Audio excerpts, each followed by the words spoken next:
Hello everybody, welcome back to another Warhammer 40k battle report. It's going to be 1250 points of Ultramarines versus the same Tau army as last time, but we'll go over it in more detail in a second. Already rolled for the mission and deployment off camera. It's going to be Big Guns Never Tire, which I'll go into more details about at deployment if you've forgotten what that was about, because I think we've done that mission type once in this series so far. And then also, we did the longest edges last time, so we're going to do the short table edges, so starting kind of like from here and over there. But let's go take a closer look at the armies. So assuming my army builder program isn't lying to me, here is 1243 points of Ultramarines, I believe, being led by a normal librarian, not a Primaris one or anything like that. He is wearing the armor Indomitus, which is a chapter relic. It improves his save, and then once per game, just before he makes any saves in a given turn, he can power up the shield of the armor to make his invulnerable save much better. He's kind of a cheap leader.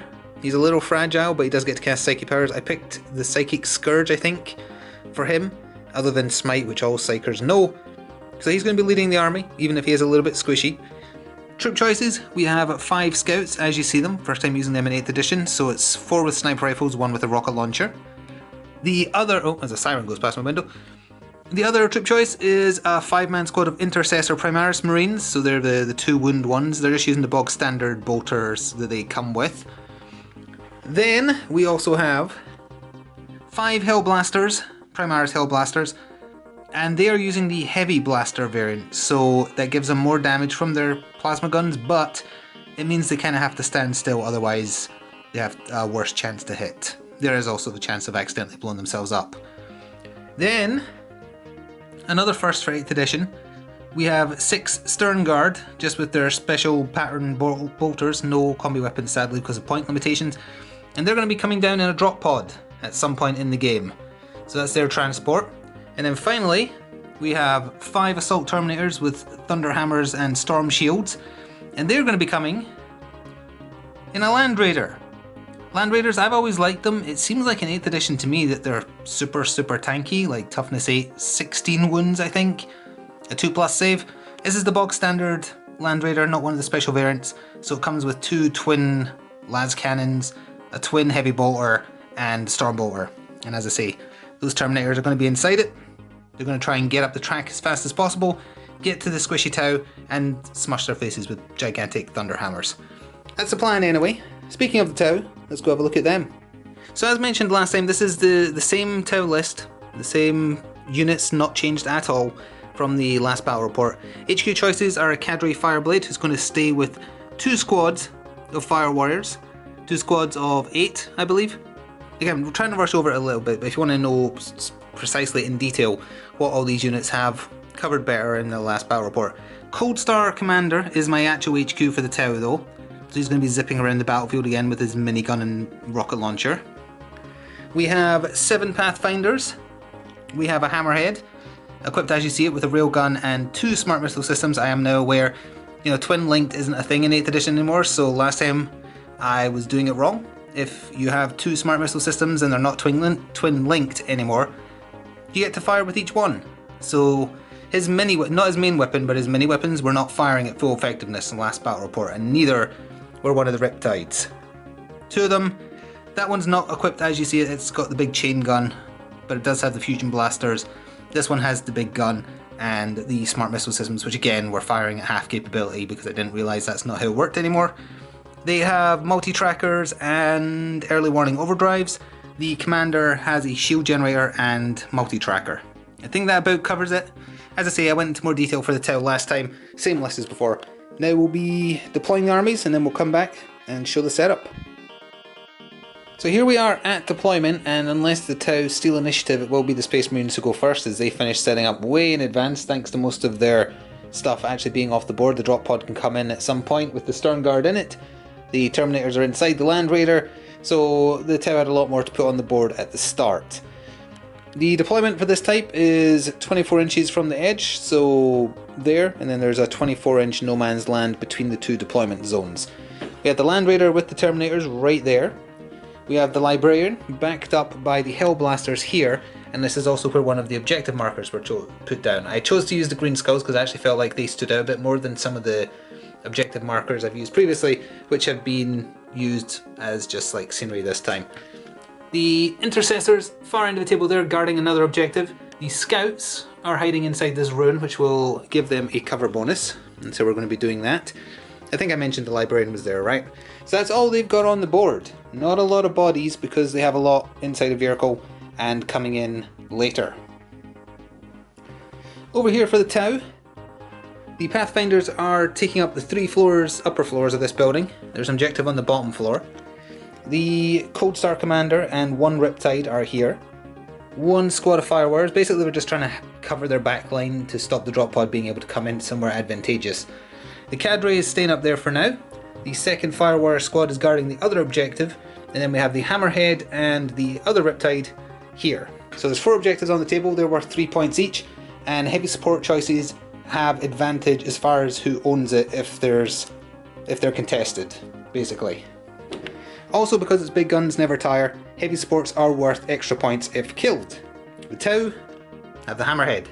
That is their only heavy support choice. The Space Marines, the Hellblasters, which are right up at the back there, and the Land Raider are heavy support. So they could potentially give up more points than the Tau can, 2 to 1. Other than that, there's also the secondary objectives. Linebreaker for getting into the deployment zone of your enemy, First Blood for wiping out a unit first, and Slay the Warlord for killing the Warlord. Librarian for the Space Marine side, and the Cold Star Commander for the Tau side. I think that about covers it. I think I mentioned that the objectives are worth 3 each. So it is going to be Space Marine's turn 1, unless a 6 is rolled by the Tau. Oh. The Tau actually just rolled a 6. So never mind, Tau are getting turn 1. End of Tau turn 1, they managed to bloody the Space Marine's nose a little bit, but with so few bodies on the field and most of them actually hanging back, couldn't quite get in range. This Riptide moved up. The fusion blasters it has, which are very good against vehicles, are sadly out of range, so he had to fire his heavy... I'm going to learn the names again, I used to memorise these. Heavy burst cannon is what he has. It doesn't look like that, it's a big chain gun. He fired his heavy burst cannon at the Land Raider, sadly because he moved and fired heavy weapons, etc., even though he was rerolling 1s, and yes, now I know that the multi-tracker rerolls 1s, not +1. Wasn't able to even hit it, no saves were required. The Hammerhead from the far end of the table up there shot its railgun at the Land Raider, also missed it. He did however fire his smart missile pods at the scouts, and I'm at the wrong angle for this, but killed one of them. They passed their leadership so they're fine, but they did lose a scout.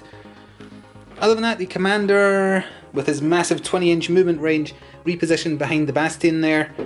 Sadly, the multi-trackers were out of range, the Fire Warriors a bit too far back. They're just kind of, again, taking up space to try and avoid the drop pod landing on them.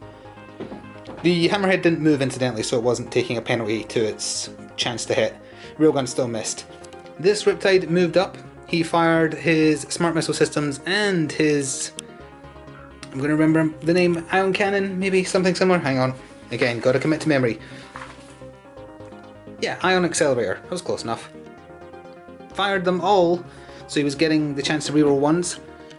At the Intercessor squad, killed one of them, put a wound on the Sergeant because he was the next closest. They passed their leadership as well, however, they did get a bloody nose.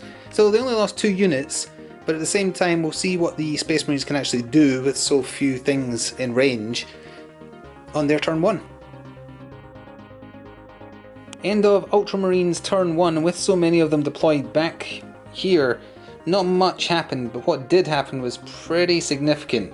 Mostly because Land Raiders are awesome, as it turns out, or rather, to be more specific, twin las cannons, when you have 2 of them on a tank, are really, really good. The heavy bolter, everything here fired at the closest Riptide that's coming to kill the Land Raider. It decided to face up to it and have a fight. Little Storm Bolter did nothing. Twin heavy bolter did nothing. Twin las cannons though, got 3 wounds through, each of which do d6 wounds. Rolled a 6, a 3 and a 1 I think. So this Riptide is now almost dead. It went from 14 wounds down to 3 in 1 round of shooting from 1 unit. So it's in a bad way now and could potentially give up First Blood, because with that few wounds remaining it's not going to have the movement to get out of there. The only other thing of interest that happened, or 2 things rather, come over this side. The Intercessors shot at the Riptide, weren't able to do anything. The Scouts though fired, well, there's 3 sniper rifles left and 1 rocket launcher. They all fired at this Riptide. Rocket launcher missed. Most of the sniping shots got saved by the 2+ save. However, the way sniper rifles work now is if you do a wound roll of a 6, it automatically inflicts a mortal wound on top of the potential other wound that it would deal. The Riptide made all its saves, but a mortal wound got through thanks to a roll of a 6 on a wound, so it's down to 13. That's all they were able to do. The Riptide over at the far end of the table being close to death though, that's the significant part. And now we'll move on to Tau turn 2 to see how they react. End of Tau turn 2, and this poor heavily wounded Riptide, he just couldn't do anything. If he has less than 4 wounds, his movement speed is 4 inches, his ballistic skill is terrible. That said, he knew he couldn't get away, so he just moved up and he tried to use his fusion blasters and heavy burst cannon on the Land Raider. With the afflicted ballistic skill and everything else, he couldn't do anything, so he's almost certainly dead next turn, unfortunately. Again, with so many of the Space Marines just hanging back, and the Tau themselves being a kind of hang back and wait for the enemy kind of army, the Pathfinders didn't do anything. Other than hold the objective, I suppose. The Fire Warrior squads moved up into position, and so did the Cadre to give them an extra shot. They're assuming that the Assault Terminators are going to come for them, basically, so they're prepping to have a massive firewall to try and take them out.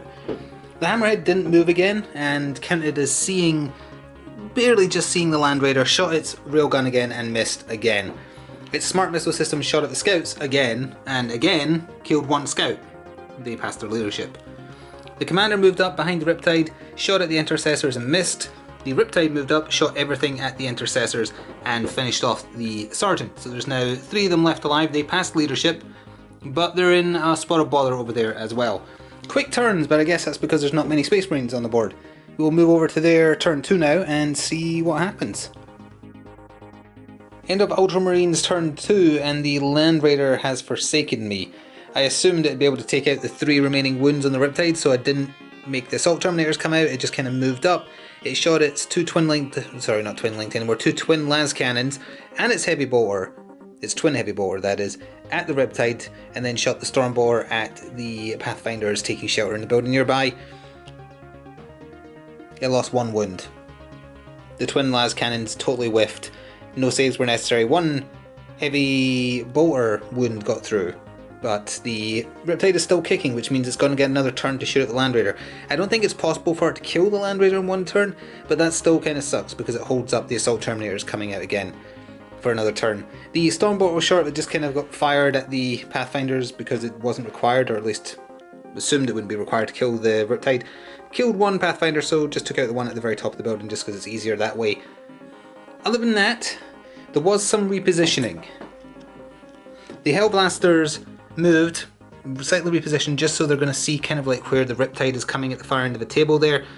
2 of them were able to see it, although they had a penalty to their chance to hit because they moved and fired a heavy weapon. 1 managed to hit, Riptide made its saves. The Intercessors rapid fired into the Riptide, didn't manage to do anything to it. The Scouts shot the 2 surviving sniper rifles and 1 rocket into the Riptide and did nothing to it. So they had a very ineffective turn 2. This is the Tau's chance to come back as we go into their turn 3. End of Tau turn 3, and there's been a lot of repositioning. The Hammerhead finally decided to move slightly into the centre there. The Cold Star Commander moved up behind the Riptide, who moved a little bit as well. They combined their fire against the Scouts partially, and then also the Intercessors. Intercessors, 1 more died, 1 more on 1 wound. They passed their leadership, but they're losing numbers. Scouts got shot at a little bit by the smart missile systems of the Hammerhead, however took no wounds. The 2 Fire Warrior squads kind of repositioned again.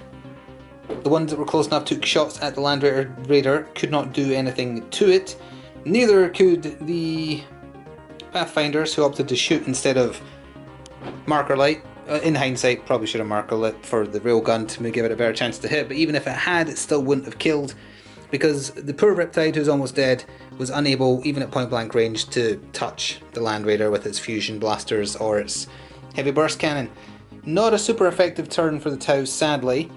The Terminators inside the Land Raider, though, are stuck, because if they deploy next turn, they'd be very far from their next intended targets, so that probably means they're going to need to stay in. We'll see, though, if a drop pod is coming down, as we move on to turn 3 for the Ultramarines, I believe.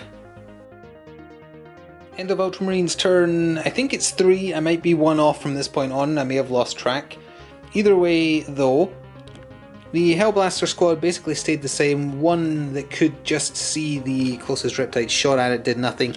The two Intercessor survivors kind of tried to hide behind the ruin a bit there, but other than that they couldn't do much. The Land Raider moved up ever so slightly, still more than 1 inch away, because otherwise that would count as close combat, so it's not allowed. Shot its twin las cannons again, finished off the Riptide. The Riptide corpse will move, it's just for the purposes of this recap here, we're keeping the corpse there for a second. That was first blood right there. Also, at the start of the turn, all the way over here, the drop pod came in with the 6th Stern Guard. They used their special bolters ammunition, which is high EP, shot the Fire Warriors in the back, left one man standing who then failed his morale test by a lot and thus died. So that's the Fire Warrior squad gone as well.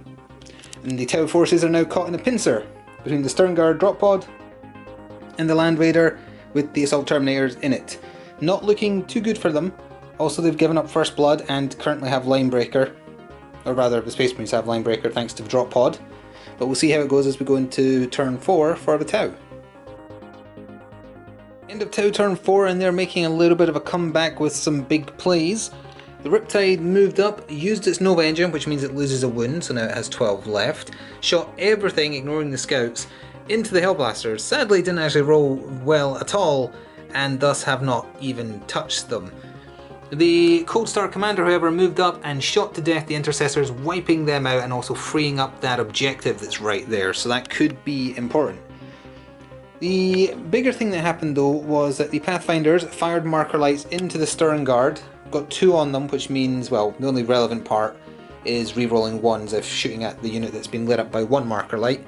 The second one is irrelevant because I don't have the weapons, it uses Seeker missiles and Destroyer missiles. Anyway, as you can see, the Stern Guard are all dead. The Hammerhead came back just to make sure this was going to be a done thing.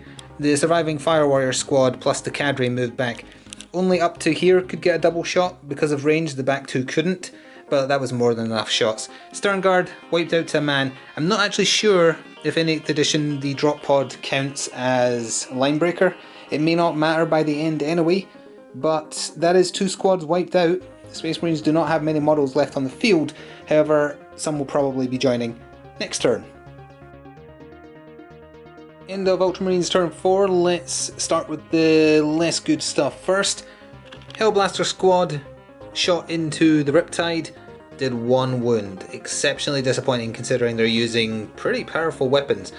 Oh, also in the Psychic phase prior to that, the Librarian did actually finally try and do something. Psychic Scourge or whatever it's called on the Riptide. Didn't pass the test, so the Librarian has done nothing other than exist as an HQ. The important stuff though is that the Land Raider moved up, dispatched the Terminators like they're-ish. The Terminators declared a charge on the Fire Warrior squad and got a charge roll of roughly 8. However, Tau have this rule that I think I've talked about before, where if a unit is charged into close combat, not only does the unit that's being charged get to fire Overwatch, but certain units within a certain distance also get to fire as if they were being charged. That's a lot of fire coming at the Terminators. Thankfully in 8th edition Terminators now have 2 wounds each instead of 1, which was what made them not that great in 7th and previous editions. So 1 Terminator did actually die from the volley of Overwatch fire. The rest made it into combat, smushed all but 2 of them, and then the last 2 died to failing morale test. So the Fire Warriors got wiped out by the 4 surviving Assault Terminators. Forgot to mention prior to that, the Storm Bolter and Twin Heavy Bolter from the Land Raider shot into the surviving Pathfinders, killed 1, they passed their morale. However, he fired his 2 twin las cannons into the back of the Hammerhead and did fantastic damage. So that's like 2 times it's done really well, 1 time it's done really bad. It got the Hammerhead down to 3 wounds. It's still alive, I've just did the smoke there to imply it's very nearly gone, and it is a heavy support choice sitting on an objective. So that's kind of important. Not many troops left for either side. Well, in the literal sense actually, the only troops left on the board now are the scouts, which might go next turn. Turn 5 is going to be the last turn as per, unless I've been miscounting and this is actually turn 6. You'll know better than me because I've edited this properly when it comes to doing the video.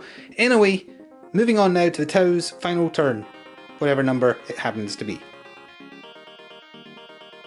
End of the final Tau turn, and it was basically try and do as much damage to the Terminators as possible. As wounded as it was, the hammerhead had 3 inches of movement, so it just didn't bother. Pivoting doesn't count as movement. So it just turned, shot into them, as did the Cadre Fireblade, as did the surviving Pathfinders. All in all, they managed to kill one more. They passed their leadership, there's 3 surviving. The other option was to try and kill the Land Raider, but given that the Land Raider is untouched and has tons of wounds, it would have been a fool's gambit. Over here, the Riptide did another wound to itself in order to try and kill some of the Hellblasters, managed to wound one of them, but did nothing else. The Cold Star Commander moved to claim that objective, which may or may not be very important, and then shot at the scouts, killed one of them, which you can hopefully see if I do that. There's 2 surviving, they passed their leadership. So that's all the Tau can do. It's just down to what the Space Marines do as we go into their last turn. End of the final Ultramarine turn. It was a toss-up between whether or not the Hellblasters wanted to shoot at the Riptide or the Commander. The Commander would have given up an objective if he died and also slay the Warlord, so they opted to shoot at him. They got him down to 4 wounds, that means they dealt 2, because he started with 6 I believe. Didn't do anything beyond that though. The Librarian, who did nothing all game, did actually manage to do his Psychic Power on the Riptide. Got it down to 7 wounds by dealing D3 mortal wounds, it was 3. But that doesn't affect the results at all. Over here the Land Raider moved up ever so slightly. Not quite enough to contest this objective. They have to be within 3 inches of the centre. That is barely over 3 inches, which was not planned obviously. The Land Raider shot into the Hammerhead to try and kill it, and failed. Got it down to 1 wound, which meant the Assault Terminators had to charge to finish it off, and they did actually manage it, and they are within 3 inches of the objective the Hammerhead was guarding. So at the end of the game, the points as they stand, if I've worked them out correctly, the Tau got Linebreaker because the Commander is at the far end of the table over there. They have 2 objectives, the one the Commander is on, and this one because the Land Raider, which is a heavy support, so it would have taken precedence, it's slightly out of range. So those 2 objectives are worth 3 each, giving them a total of 7. The Ultramarines got First Blood for 1 point, Linebreaker for 1 point, killed the only heavy support choice the Tau had at the last turn, which was the Hammerhead, and they hold 2 objectives. The one there, and the one the Hellblasters have been on for the whole match, for 3 points each, giving them a total of 9. So 9 plays 7, the Space Marines have won. And that's where we're going to call this one. I hope you enjoyed thoroughly. If the Tau had won, I was going to have them stay on for an extra game to fight the Tyranids next time. Might do that, or I might make the Space Marines stay on as new winner. I'm not sure. Let me know in the comments what you'd like to see, perhaps, in the next battle report, which might be a little while away depending on how things go. We'll see though. Thank you for your support. Those of you who do support these though, I hope you enjoyed. By all means, point out anything you think I might get wrong, but be sure to cite rulebook pages or whatnot if it's anything very specific like that. Thank you again, and I will see you next time. Ta-ta for now.